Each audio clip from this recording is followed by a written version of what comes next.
We're in the Yorkshire Dales, and this is the summit of Kidson. You can see the very prominent cairn behind where the GPS is now being put up, and here's John and Graham. The actual summit, we've prodded around with the level and staff, and the summit is a rock.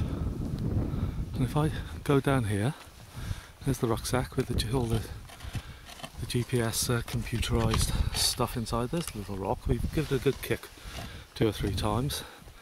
It's permanent. There's a few little rocks around, although predominantly it's heather all around here. So at the ground at the base of the rock, where the 2-metre extendable pool's been put on, is 6 centimetres lower, so we've made a note of that. So any comment, guys? No. No. We just switched it on, and we're waiting for satellites now. Really. Yeah. What? How much data do you hope to collect today? About an hour. An hour. Yeah. It was a nice walk up, wasn't it? Coming up from is it Muker or Muker? Muker, I think it's called. Muker. Very pleasant village path that led up towards the moor. So if I just swing around to the right of Graham, you can see the wall that goes across the summit area, but you can also see some high land on the opposite side. And initially, by eye, when we arrived there, I thought, oh, this is the highest. And we had the level and staff out, and John and Graham looked through the optics. And this is is it about half a metre higher here? Yes, approximately. Perhaps a bit more, actually.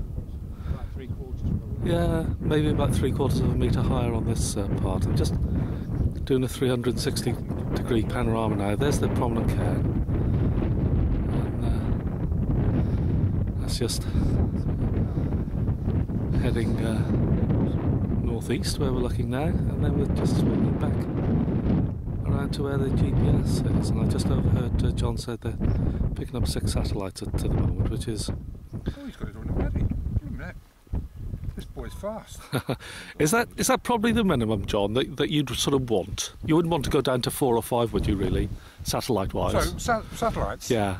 Oh, yeah, we want 6 at least. 6 the at best least. Signals, yeah. 6, preferably 7, 8 or 9. Yeah.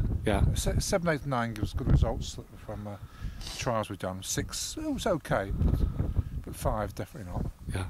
And it's 6 now? 8. Is it 8? Oh, brilliant. 8, yeah. Oh, that's good.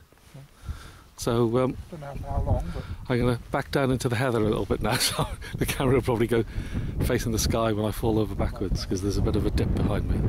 But here's the GPS, and Kidson. And the reason why we're here is that the spot height on the map is 499 metres. Looking for Dewey status, which are the hills in England, England, Wales, and the Isle of Man, between 500 metres and 609.6 metres, basically 2,000 foot, and they have 30 metres of prominence or rise on all sides. So, measuring for absolute height today, and wondering whether this hill may have an outside chance of being reclassified as a new Dewey, and if so, it would be the first one for a number of years. So I'll leave you with the view of John and Graham just for now, and I'll close off this little clip. I have 10 satellites for this one. 10 satellites? Oh, good. Because, John... Record as well. John, do you want to sort of explain that obviously before you mentioned 6 satellites, and now you said possibility of 10, about how they sort of circle the Earth and come into view? I think you've just summed it up, haven't you? That's it. They circle the Earth and they go into view. Oh, excellent, then. They get on specific orbits, so that any region of space is covered by a minimum number of 5 or 6 satellites. But to be honest, I don't know the direction of the orbits. You'd have to look at the website of the American Space Agency, whoever runs it. I can't remember. But I've heard in conversations that you've had with Graham about the almanac. What's that? The almanac is, for example, if we were coming here and we wanted to choose a good time of day to do the survey, we've got maximum number of satellites visible from the machine at 15 degrees angle. You can go into GeoOffice, look at the satellite configuration for up to 2 weeks in time. So we can put the grid reference at this point in here, and then get a picture throughout the day where the satellites would be and what we could pick up. Now again, on the keypad, there's one facility, I believe, where can you sort of pick up the satellites that are exiting the feed? Yes. You can get a picture of which satellites you're looking at and which will come into view and which will disappear throughout the survey. So sometimes when you set it up, you don't set it up immediately, do you? No, You sort of wait for a... We don't really want 5 satellites or less, or certainly not 5, or certainly not 4, 6 or more satellites all the time, preferably 7, 8 and 9 as I said earlier. So we try and time it, any survey, so we've got that optimum number of satellites. Brilliant. So when you said 10 satellites, when do you think they'll be in view? 20 minutes from now. We've got one at 11 degrees, one at 13 degrees. Yeah. But is it up and running now? Yeah, it's going.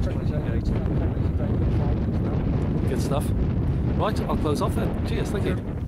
So having surveyed Kidson, this is the result that we've got. The Ordnance Survey map gives a map height for Kidson of 499 metres. We've been looking in Wales and England at all the Deweys, well, potential Deweys between 497 and 499 metres. So this is the first one we surveyed in England. The result of our survey, the GPS measurement, comes out at 498.6, so it's still falling short of 500 metres by 1.4 metres. So unfortunately, it doesn't make the list.